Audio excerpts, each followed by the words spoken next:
The program. We've gone over an awful lot in this training and talked about some high-level concepts such as work-life balance, side hustles, prioritizing workloads, and productivity tips. Now let's recap everything we've learned and put it together into a program so you are a happier, healthier digital marketer. If you are an internet entrepreneur or small business, then you will probably often feel as though your resources are being stretched to the point where you're struggling to get everything done.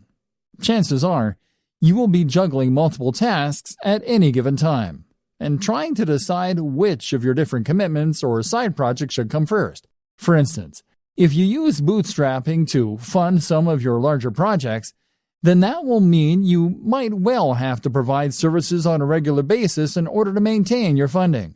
Meanwhile, though, if you're doing that, then you will also want to make sure that you actually spend some of your time pursuing those projects that you're more passionate about too, and that could potentially be more profitable in the long term. But then you need to choose which of those projects to invest the most time in, and which to do first, all while completing various administrative tasks and dealing with the other drains in your time, such as, lifestyle design.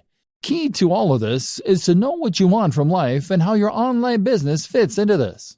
Do you want a purely passive income that allows you to travel and forget work? Or are you happy to work hard indefinitely, as long as it's on a topic that you enjoy? More importantly, how much money do you need to live? What are your personal aspirations? How much time will it take you to earn that money? What are the different variables you can manipulate to get the lifestyle you want?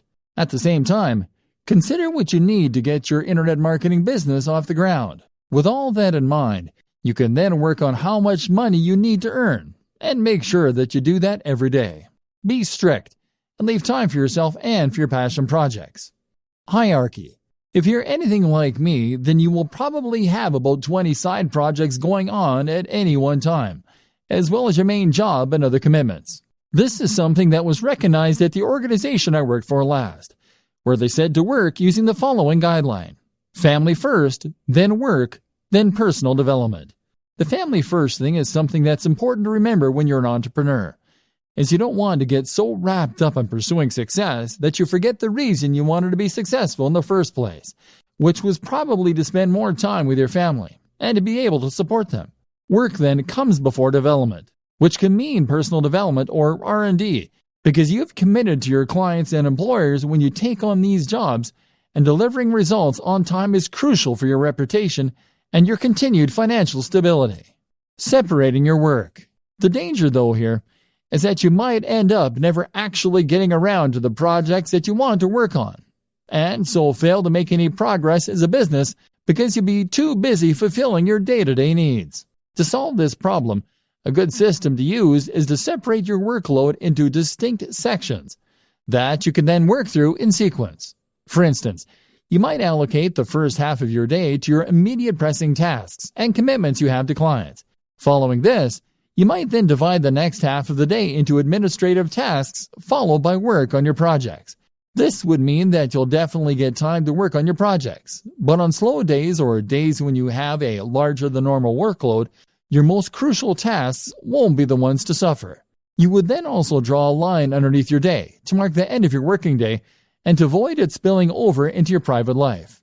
Your family will thank you, and you'll come into work with more energy and rejuvenated enthusiasm. Organizing your projects. In terms of knowing which of your projects to work on when, you will again benefit from focusing on one side project at a time, rather than trying to divide your attention between all of them at once. To decide which of your projects you want to prioritize first, it can be useful to do some math and to look into your projected time to completion versus the potential profit of the project. In other words, then, if you have a lengthy project that is something of a labor of love for you, then you may want to deprioritize this and focus on the shorter and more immediate profitable tasks. If you finish the smaller tasks first and these start bringing in profits, then you'll increase your overall turnover much more quickly than you would working on a lengthy and risky project initially. Once you have built up some success and experience, you can then turn your attention to the more ambitious concepts. Of course, there is always the chance that if one of your smaller side projects takes off in too big a way, it could end up preventing you from ever focusing on your dream projects.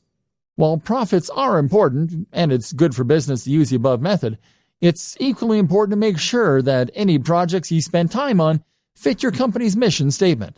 If you can't get passionate about it, then you have no business doing it. Steps to a better lifestyle. So for the burned out blogger or the internet marketing maniac, here are some steps to enjoying a better work-life balance. Create a business model with a stable revenue stream and a passion project. Bootstrap. Know precisely how much you need to earn to fund your lifestyle and your passion projects. Likewise, know the lifestyle you want to live and consider a digital marketing strategy to achieve that. This might mean becoming a digital nomad, but think it through carefully. Earn that amount each day. Then switch focus. Work on one side project at a time. Make sure it is something that you love doing. Make sure it is something with a good risk-reward ratio. Start out with fail-fast smaller business projects in order to learn and to start bringing in more passive income. Do not spend months and months on a sales funnel for your first project. Gradually switch the balance from the grind to those passion projects. Create multiple revenue streams. Look after your mental and physical health. Keep the mental discipline to avoid the temptation to keep working and to separate your work and your life. Meditation can be hugely beneficial. Eat, sleep, exercise. Dress for the job you want. Invest in yourself, in a great home office and a great, powerful computer for working on. Go to coffee shops to escape your own environment. You can travel more without necessarily becoming a digital nomad. Find the passion. Become a content creator more than a marketer. Don't expect overnight success. Remove the pressure. This means writing a strict schedule to define when you work on which projects, as well as when you'll finish work. And this is what all of this really comes down to. Discipline. With discipline and passion, you will be able to tame this mighty beast and make digital marketing work for you. Then, anything is possible.